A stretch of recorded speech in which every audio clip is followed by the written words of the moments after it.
Mega recording studio बाजार भी थी।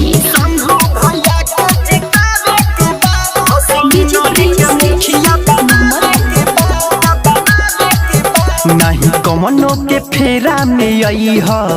देखी ठीक से निशानी लगई ह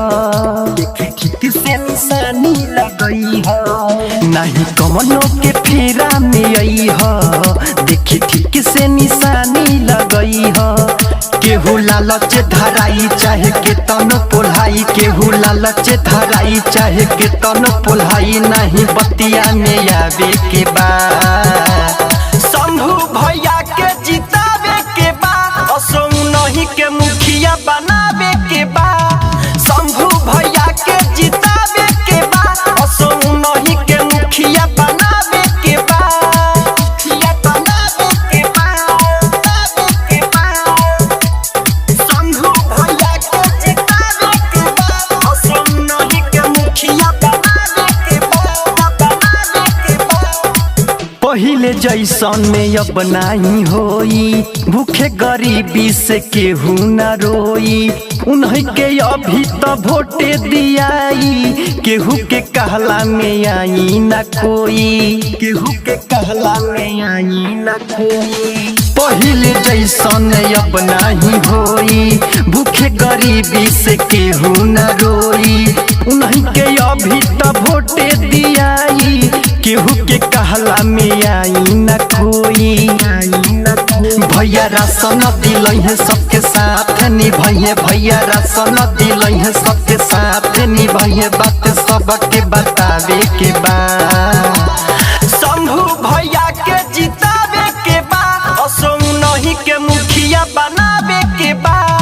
शंभू भैया के जितावे के बा असो नहीं के मुखिया बनावे के बा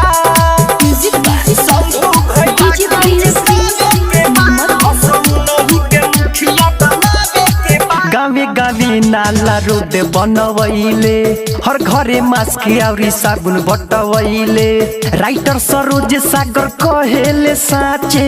बिठी पंचायत के भाग चमकैले बिठी पंचायत के भाग चमकैले गावे गावे नाला रोड बनवैले हर घरे मास्क और साबुन बटवैले राइटर सरोज सागर कहेले साचे बिठी पंचायत के भाग चमकैले चंदन कुंवर नीति से बात कहेले विशेष चंदन कुंवर नीति से बात कहेले विशेष घुस खोरावा हटावे के बा